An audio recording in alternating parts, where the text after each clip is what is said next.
Instagram, like it's just food videos. It's like cheese spreads and chocolate brownies and cookies and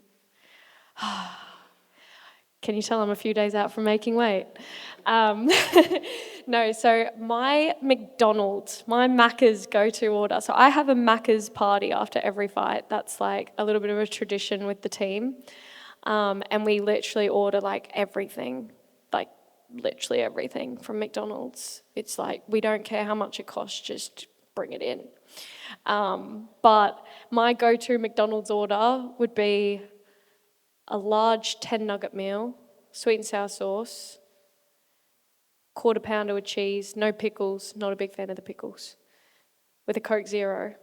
Because we don't waste calories on the drink. It doesn't matter what you're eating, it's still a Coke Zero no matter what. Well, yeah, what? So that's 5 days away. You can 5 days away. Wait, Cannot counting the wait. days. Oh, I can taste it already. Okay, awesome. All right, well, that's everything from me. We're going to throw to the crowd now. Who has a question?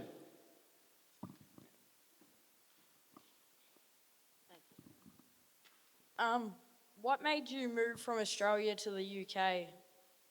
Good question. So when I decided that I was going to turn professional, I had offers from promoters in Australia. I had offers from promoters in the UK. I met and negotiated deals with both and ended up obviously deciding to sign with Matchroom. So while I was in the UK, actually with the Australian team at the time for a training camp, I met my current training team who are based in the UK, and we did a few trial sessions. We gelled really, really well. And as part of my signing with Matchroom, the plan was to box me around the world and make me a global star rather than just a star in Australia. The promise from them was that I would box in Australia as well, of course, but also box in the United States, the United Kingdom. So that was the main part of that, and obviously doing work with DAZN as well for commentary. There's a lot more shows on DAZN in the UK very regularly. And on top of that, the access to sparring. So the women's boxing has grown so much in Australia, which has been so amazing. But going back 5 years now, the access to good high-level sparring was far and few between. Obviously, Australia is a big country with a small population. Everyone's spread out everywhere. So while we do have great talent, it would still be flying across the country to get good sparring a lot of the time. So there were a lot of things that were taken into consideration, and I didn't actually plan to move there as such. The plan was originally just to do my training camps there and come back. But if you know, I had a very busy first year as a pro. I boxed 5 or 6 times in the first 12 months, so it just made sense to stay there in between rather than flying back and forth, as I was pretty much going straight back into training camp after each fight anyway, and I kind of just naturally started living there by accident. It also was an easy move for me because my parents are British. So I was able to get a British passport and move there without having to do a lot of the hard stuff that it would take to move to the UK for most Australians probably. But yeah, I think now in hindsight, I would have happily have stayed in Australia and just done my camps, and I think it is still something that could potentially happen now that I'm in world title fights, I'm boxing 3 times a year, that I could live in Australia in between, especially if I'm going to be fighting here a lot more often now with this new deal with Matchroom and Fox Sports. So things are all kind of up in the air at the moment. I feel like there's enough Aussies in London for you to feel like at home anyway. Yeah, I feel like there's just as many Aussies in London as there is British people in Australia these days. Who else has a question? I have a question for you. You spoke about your mindset towards training, and I just want to ask how important it is to have a good mindset, like you said, and find the way to go through it, and how important it is, besides just believing in yourself, I guess having a team that's supporting you. How hard it's been as well to move from home, Australia, to London and find a team that supports you and believe in you. Because I see you walking in last day, and more than a team, since friends, you know, I mean, it becomes Yeah. family. So that's it. That's the question. Okay, a few questions in one.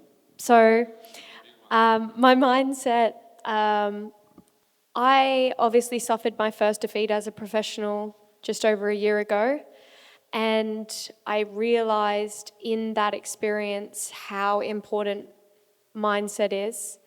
I sat down with a mindset coach following that fight, and he said to me, "How was your preparation for the fight?" And I said, "It was amazing. I was really prepared.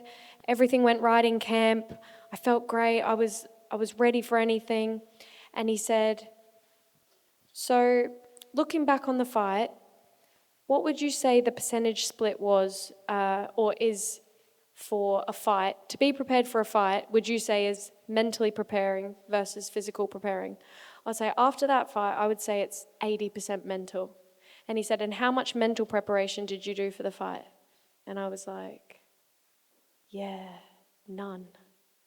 So while I was 100% physically prepared, I hadn't done the mental preparation for that fight.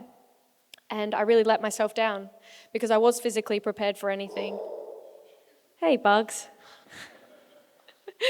But I really wasn't mentally prepared for challenges that I faced during that week, for things that came up outside of the ring. And I learned the hard way. I suffered that defeat. But without going through that experience, I wouldn't have realized how important mindset is, how important it is to make sure that you are mentally preparing for fights as well.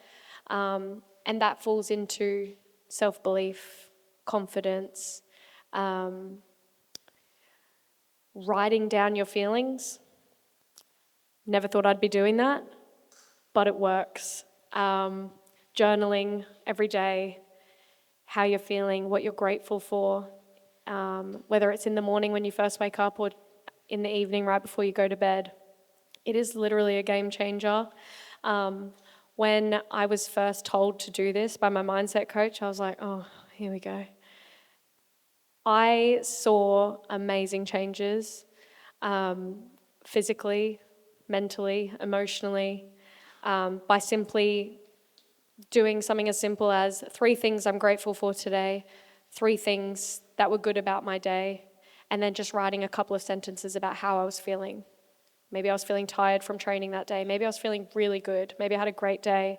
But just writing it down and just seeing the change that that made to my life. And that's something that I adapted following that defeat that I've done every day since. Because, yeah, it's a game changer.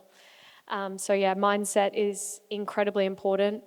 I think your motivation and everything will come off that as well. I think writing your goals for that day, writing things that you want to achieve that day, helps set up your day, helps set you up with the mindset of, I'm going to attack today.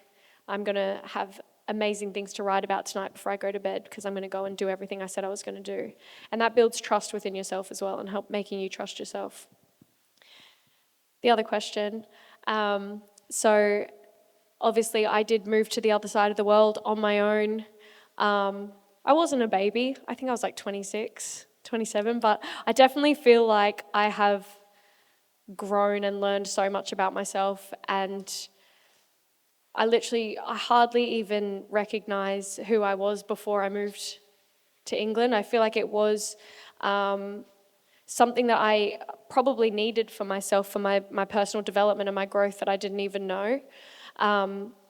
Because you learn a lot about who's there for you. You learn a lot about how you have to have your own back because there's no one to lean on. I literally went there knowing no one. And that is so incredibly important, having a good team around you. So I've got an incredible team. They're basically family to me. They treat me like family. They took me into their homes for Christmas dinner when I was in training camp over Christmas and had no one. So I'm very, very grateful. I feel like when you've got big goals and big dreams and big things that you want to achieve, you have to have the right people around you. You have to have people that believe in that dream, believe in you, and want you to win as bad as you want to win for yourself. I can't tell you anymore how important that is. If you've got people that are doubting you, who don't see the vision, who don't see the potential, who don't see the end goal, get rid of them. They are not in your bubble. I've got a tight-knit bubble of people. They call it my bubble. They're pretty much all in this room right now. But you have to have people that back you, that have your back no matter what, that believe in you, and they want to see you win. They want to see you succeed as badly as you want it for yourself. And if you don't have those people around you, go and find them because they're out there. Hi. Hi. My question is, stylistically, as a boxer, from the amateurs to the pros, was that a hard transition for you? And how did your style change from amateur and pro? Yes, it has changed for me. I never watched pro boxing, was never really a fan of pro boxing, had no interest in really being a professional boxer ever.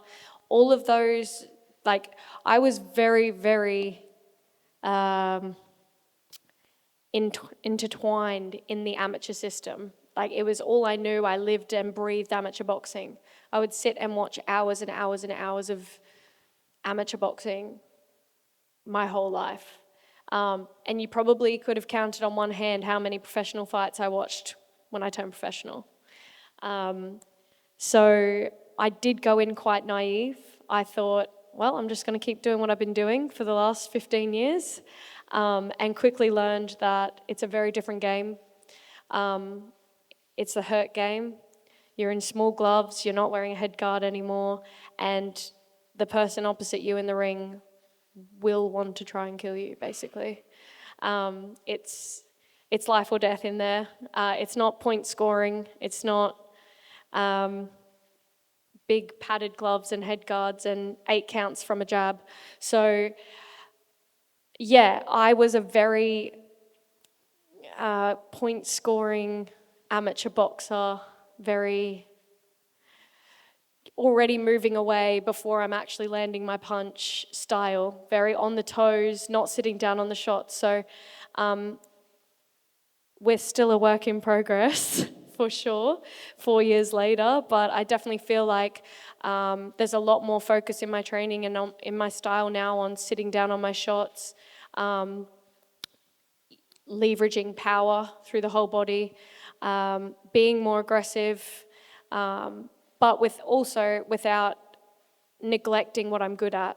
Because obviously my timing, my distance control, my reflexes and reactions have been what have made me so successful in my boxing career. So it's keeping that, but in the same time still being able to adapt to the pro style and being able to sit with big, strong girls that are coming at you for 10 rounds. Awesome. That's such great info, but I feel like we can really take home and apply to what we're doing. Well, thank you so much for your time. We would keep you here forever, but you've got a big week ahead of you, so we'll move on. We're going to do a few signings if you're happy to stick around. Yeah, awesome. All right, let's hear a big round of applause for Skye Nicolson, everyone. Thank you, guys. Thank you so much. Sure.